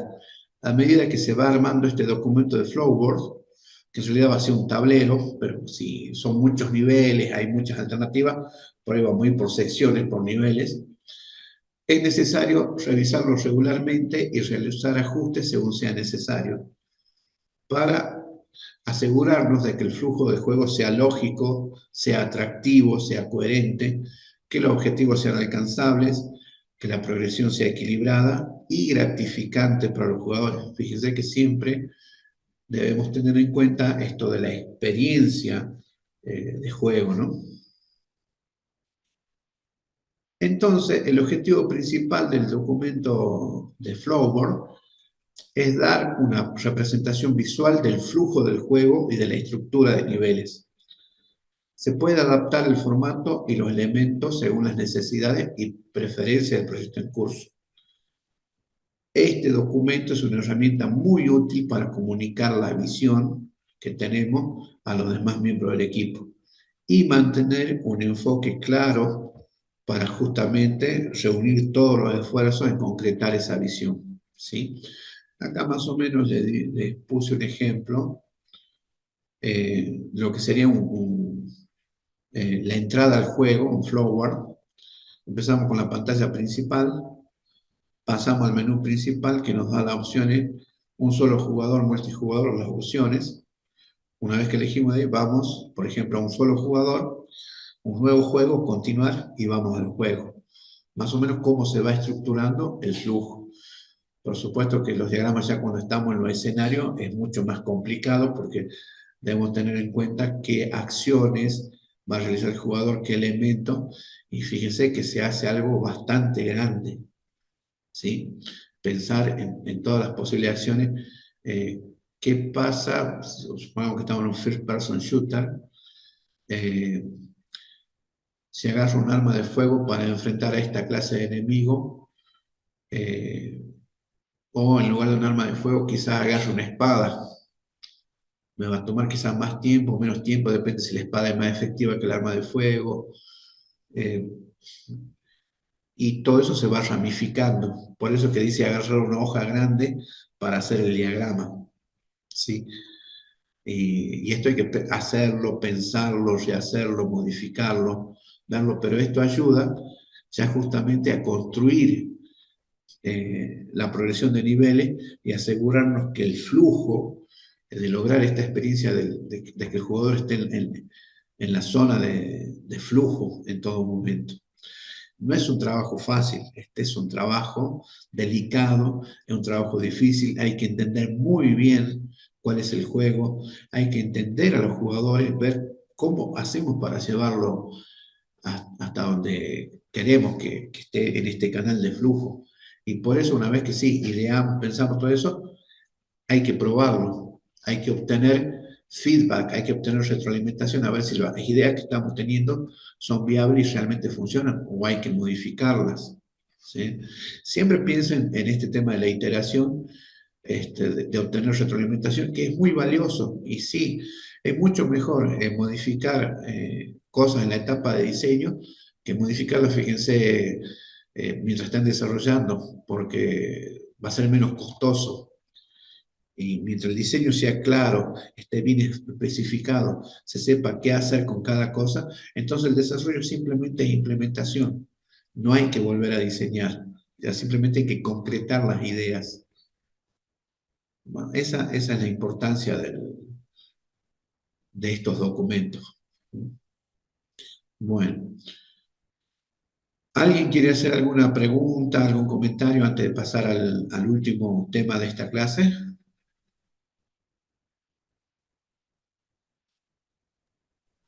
No, profe, va por mi parte. No Bien, toda. gracias por avisar. Los demás, más o menos, este tema realmente es un tema complejo, es un tema que hay que hacerlo, ¿sí? Hay que hacerlo. Y ahí se van a dar cuenta de... Pasa que también hay que tener, profe, y tener que mucho control también por el hecho de que a veces se puede desarrollar una ludopatía bastante complicada en relación también a esto, ¿no? Eh, no sé, en mi caso no me ha pasado, pero yo veo muchos chicos que eh, como que se sumergen demasiado ya. Y claro, olvidan otro tipo de responsabilidades. No sé si a usted le ha pasado ver eso, pero a mí sí me ha pasado ver. Bueno, yo la verdad que en los videojuegos no lo he visto. En los juegos de azar sí lo he visto. En los juegos de azar, bueno, quizás porque juegan por dinero, como que hay una, no sé, una pasión descontrolada, lo diría. Por ahí en los videojuegos hasta ahora no he visto, ¿no? Pero, por ejemplo, me acuerdo la película esta, ¿cómo era? Ready Player One. Estuvo muy bien hecha esta película, tenía muchos elementos de lo que es la industria de los videojuegos. Y había otros, bueno, hubo un par que no me gustaron, pero al final de la película se acuerdan cuando el héroe culmina su viaje, que logra conseguir todas las llaves, Percival se llamaba, consigue todas las llaves, salva a la princesa, bueno, su princesa que era la chica esta, que también luchaba contra la empresa 101, como es, IO1, eh, que toman control de todo el videojuego. ¿Cómo es que se llamaba? No era La Pradera, ¿cómo se llamaba el videojuego? Bueno, que era una especie de mundo abierto donde todo era posible, que había galaxias y todo eso, que ellos deciden que iba a estar abierto, gratis para todo el mundo, que no iba a haber corporaciones que exploten ese mundo, pero también deciden cerrarlo 2 veces a la semana, los martes y los jueves, una cosa así, para que se dediquen a socializar, a estar con los amigos, a establecer las relaciones personales, digamos. Eh, Claro, a eso voy, digamos, no evitar ese tipo de realidad también, si bien sabemos que la realidad también es percepción, digamos, también está la forma, digamos, de percibir la realidad esta del entorno que necesitamos afectivamente la presencia de otras cosas.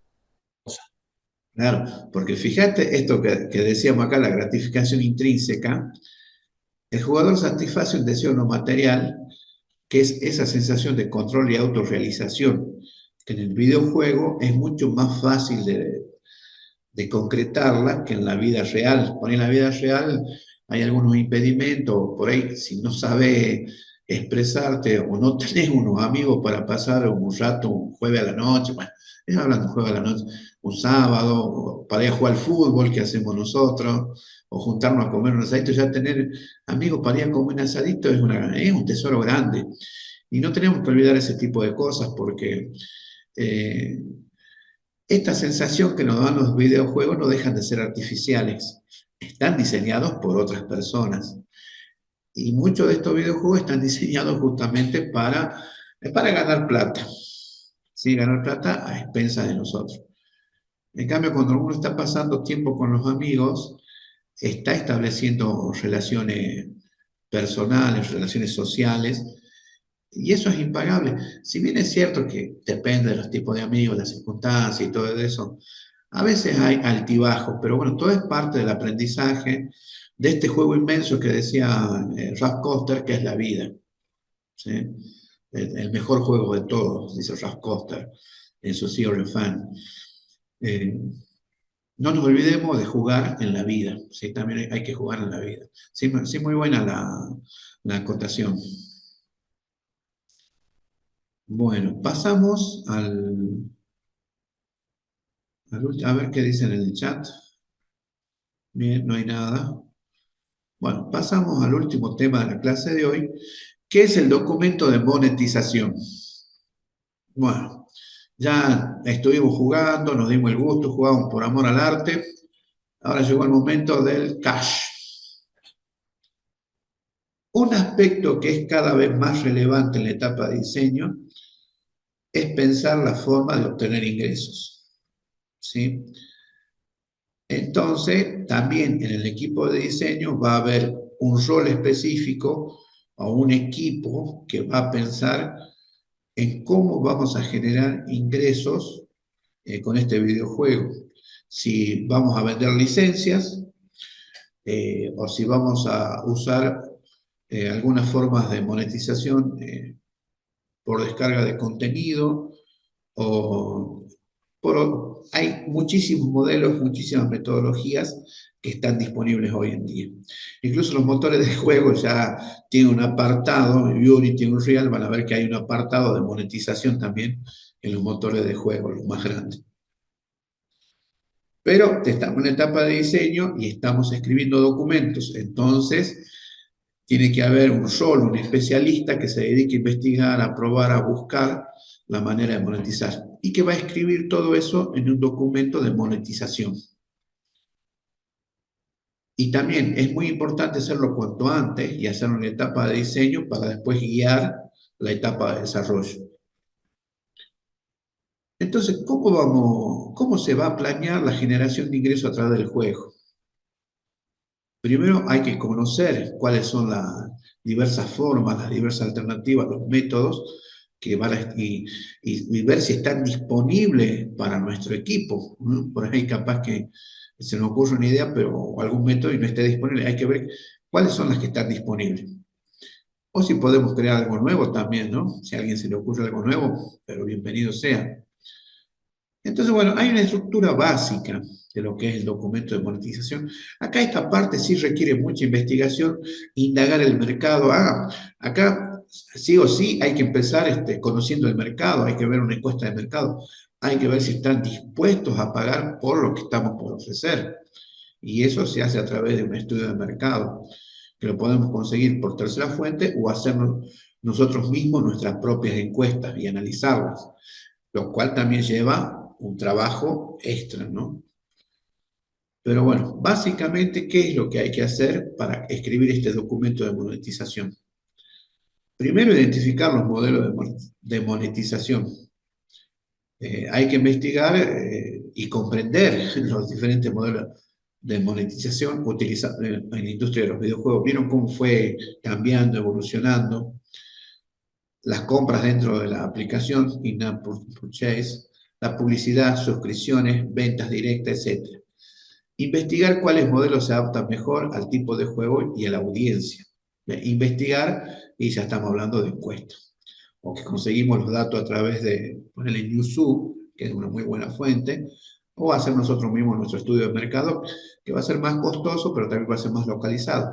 Aunque hoy en día, como ya, si lo hacemos acá es global, lo podemos vender en todos lados, por hay que pensarlo bien, pero sí hay que investigar la audiencia y cómo generar este ingreso a través del tipo de juego.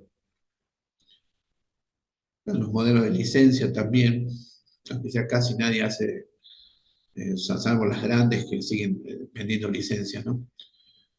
Definir claramente la propuesta de valor. Hay que determinar qué elementos o características del juego serán gratuitos y cuáles requerirán una compra o suscripción. Esto está mucho más moderno. Básicamente hoy casi todos los juegos se descargan gratis, los puedes jugar gratis, pero bueno, para acceder a mejoras tenés que suscribirte o pagar específicamente por ciertas mejoras. También se hace necesario considerar qué aspectos del juego son esenciales para la experiencia básica y qué elementos adicionales o mejoras podrían ser de pago.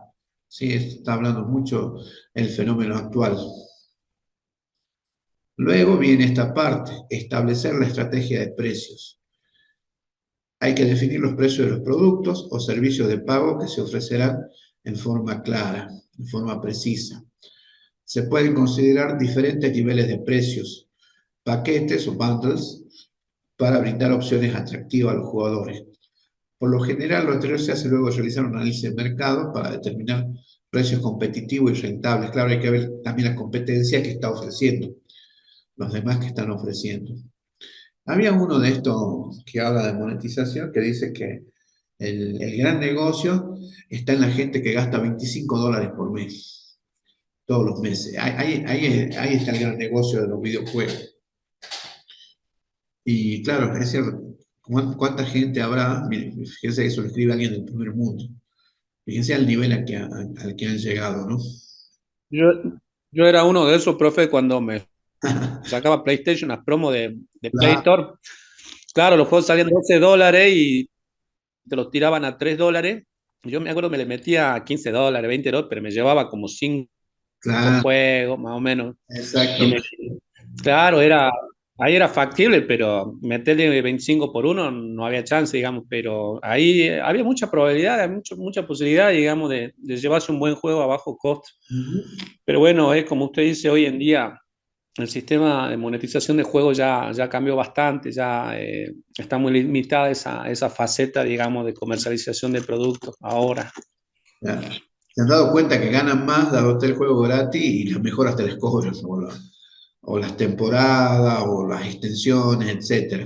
Viste que van haciendo diferentes tipos, los DLC, el contenido descargable, y es pago. Bueno, dice también otro punto a tener en cuenta es diseñar la economía del juego. Si se va a crear una economía interna para el juego, hay que definir cómo los jugadores obtendrán y gastarán recursos, virtuales o monedas dentro del juego. Axie Infinity, que fue impresionante el fenómeno que se dio durante la pandemia en Filipinas. Todavía siguen habiendo estudios sociológicos que hablan de cómo explotó Axie Infinity en Filipinas, cómo los chicos de una semana a la otra empezaron a pagar las cuentas de la casa, empezaron a comprar alimentos y todo eso, porque tenían su mascota y las vendían en dólares en medio de una economía que estaba también muy relegada, ¿no? Bueno, es necesario asegurarse de equilibrar cuidadosamente la obtención de recursos con la oportunidad de gasto, manteniendo una experiencia de juego justa y atractiva. Ah, la vez pasada leía, creo que en Red Dead Redemption era, o no me acuerdo si era un juego del oeste, de vaqueros, que había un nivel, había un bug, había un error que no se dieron cuenta los desarrolladores hasta que creo que alguien los alertó y revisaron. Resulta que era un mundo abierto que tiene que haber sido Red Dead Redemption. Eh, que una de las maneras de obtener ingresos, vos ibas por el campo, digamos, ibas cabalgando, una cosa así, y llegaba a un lugar donde había muchas vacas y empezaba a matar las vacas que son fáciles de matar y bueno, obtenías ganancias por la carne y el cuero. Y era un lugar donde había muchas vacas, o sea, un lugar donde supuestamente no tenías que pasar, ¿viste? Pero si pasabas por ahí, te encontrabas un montón de vacas, las matabas y tenías ganancias. Entonces veías que muchos jugadores pasaban mucho tiempo ahí, claro, estaban matando vacas para conseguir mucho dinero. Y que después sí se hacía dinero real en algún momento. Bueno, hasta que se dieron cuenta del bug y lo arreglaron, ¿no? Eso leí por ahí en una de las revisiones. Bueno, hay que considerar eventos y promociones, ofrecer a los jugadores, planificar eventos especiales, reuniones o qué sé yo, alguna fiesta, festejar el cumpleaños, el lanzamiento, lo que sea, que puedan generar más interés y participación por parte del jugador y aprovechar de ofrecer una promoción especial como la que decía el compañero, ¿no? En los eventos, claro, bonificaciones, descuentos temporales, recompensa exclusiva, etcétera. Se debe establecer cómo se implementarán estas acciones y qué beneficios proporcionan al jugador.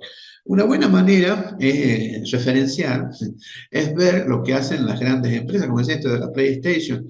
Cada tanto te hacían, claro, una liquidación, y bueno, vos también cada tanto vas haciendo una liquidación, ya estás terminando el desarrollo de un nuevo videojuego, liquidas el anterior, digamos, mandas una preventa a precio de liquidación y después lanzar un nuevo videojuego, quizás tenga que ver o no con el otro. Hay que seguir, digamos, lo que hacen las grandes, si uno puede, ¿no? Por supuesto, o adaptarlo a lo que uno pueda hacer. Evaluar la integración de publicidad. Si se planea incorporar publicidad al juego, que básicamente es lo que muchos dicen que es monetización, pero monetización puede tomar otros caminos, hay que definir qué tipo de anuncios son apropiados y cómo se mostrarán. Hay que considerar si los anuncios serán opcionales o requeridos, o sea que el jugador los requiera, cómo se ubicarán en el juego y cómo afectarán la experiencia de los jugadores. Muchos de los carteles que por ahí aparecen en los videojuegos con publicidad están pagados por, qué sé yo, Coca-Cola, Pepsi, alguna de estas franquicias que son globales, ¿no? Documentar las estrategias de retención y engagement, o sea, de compromiso, de fidelidad del cliente. En este punto se define cómo se planea retener a los jugadores y mantener la participación a largo plazo, lo cual puede incluir la incorporación de contenido nuevo de forma regular, actualizaciones, eventos especiales, recompensas diarias, desafíos, logros exclusivos para estos jugadores, entre otras cosas, ¿sí? Realizar pruebas y ajustes siempre, recuerden, la iteración, en otras palabras, la iteración, obtener el feedback de esas iteraciones y ajustar para que ir mejorando cada vez más.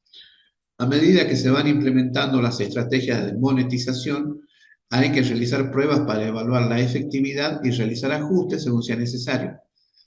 Observar cómo responden los jugadores y recopilar comentarios para mejorar continuamente el sistema de monetización, pero sin afectar la experiencia del jugador. Si consideramos todo esto, entonces obviamente es necesario que este documento tiene que ser desarrollado por un especialista en el tema, porque tiene que hacer investigación antes, investigación durante y después. Fíjense que es un trabajo considerable, ¿sí? Y hay que tener esta visión de los negocios para que no todos la tenemos. Yo en particular creo que no la tengo. Es obvio que no la tengo. Bueno, además, el documento de monetización debe ser flexible y adaptarse a medida que se avanza en el desarrollo del juego y se obtenga más información sobre la audiencia y el mercado. También es importante equilibrar cuidadosamente la generación de ingresos con la experiencia de juego, lo que estábamos diciendo, asegurándose de ofrecer un valor significativo a los jugadores y mantener su experiencia de juego, mantener la satisfacción por la experiencia. Bueno, por último, recordemos que además de todos estos documentos, está el guión que tiene la historia del videojuego y los storyboards, que son como las caricaturas estas que nos van mostrando cómo son los escenarios, cómo son las escenas principales del videojuego. Todos estos documentos apoyan el GDD y si lo unimos todo esto, lo metemos en un solo GDD grande, eso se llama la Biblia del videojuego. Fíjense que va a ser inmenso, ¿no?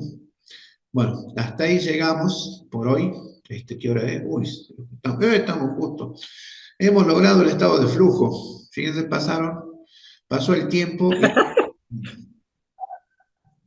Bueno, De verdad. ¿alguien quiere hacer alguna pregunta? Me piden que no hable de Red Dead Redemption, porque es que es un juego impresionante. Hubo mucha inversión, mucho desarrollo, mucho seguimiento en las redes sociales y la verdad que no defraudó. Y esto que sacaron ahora fue la segunda versión, ya habían sacado la primera versión que fue un éxito y también por todo lo que yo leo y lo poco que he visto, es buenísimo, es muy bueno. Sí, hay un montón de videos, de blogs que hablan de esto, pero también está la cuestión de que uno tiene que experimentarlo y ver si te gusta este tipo de juegos, ¿no? Ah, listo, me lo compro, dice, bueno.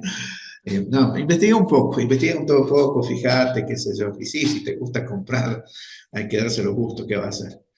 Bueno, ¿alguna consulta, mis estimadas, mis estimados estudiantes?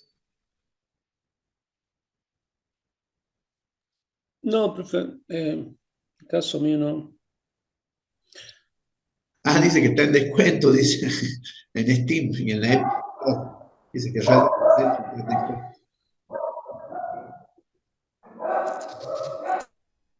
Bueno.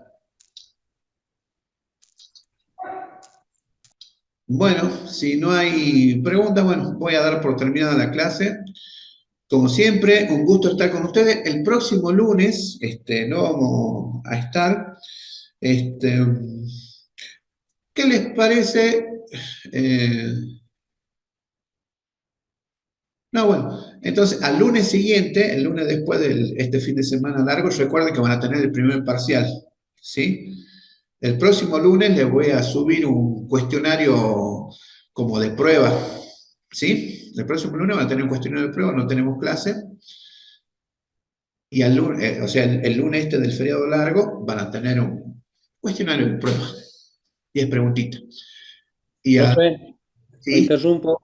sí, ¿Y el parcial este va a ser online también? sí, va a ser un cuestionario. Va a ser un cuestionario. Ahora Ajá. el examen final, sí, los que están en Salta va a ser presencial y la gente en interior va a ser por Zoom. ¿Sí? Bueno, vayan preparando los documentos y nos vemos la semana que viene. No, la semana que el miércoles tenemos introducción a los videojuegos. Así que bueno, un gusto haber estado con ustedes y seguimos avanzando en este lindo mundo de los videojuegos que espero que les guste tanto como a mí, o más todavía.